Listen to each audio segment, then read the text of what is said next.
morning, everyone. My name is Aditya, and I'm studying from grade 7. Today, my topic is about evolution of mobiles. So let's start with the timeline. In 1973, the first ever mobile phone, which was made by Martin Cooper, was made. Its name was the Dynatac phone. In 1979, Japan has created the first generation of network, which was 1G. In 1983, the first mobile phone goes on sale, which was the Motorola Dynatac 8000X. Its cost was $4,000.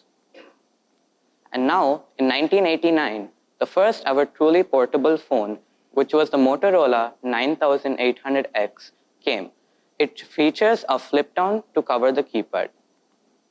In 1991, GSM, also known as Global System for Mobile Communications, launched 2G, which was very faster than the first generation network speed, which is 1G.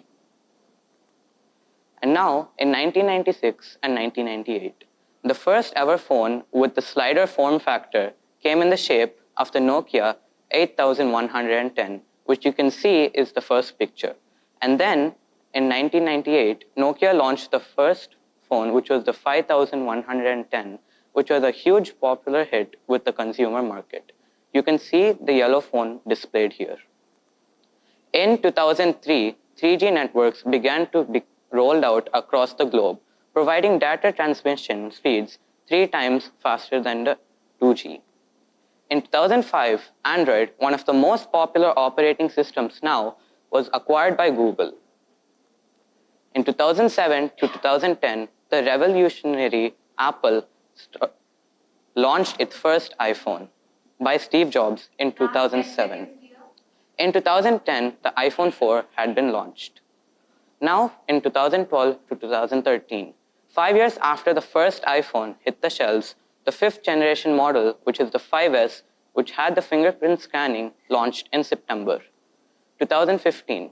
Samsung and Apple continued to dominate the mobile industry with the Galaxy S5 and iPhone 6s, which both had 4G. 2019, the UK and US had started to deploy 5G network, which we now use in our everyday mobiles. Now, the present. The modern smartphones of 2020 is having a large difference from the hardware, which was in 2017. The devices are far faster and more powerful and will keep on advancing as time goes on. These are the reference links of which I used to gather my data. Thank you.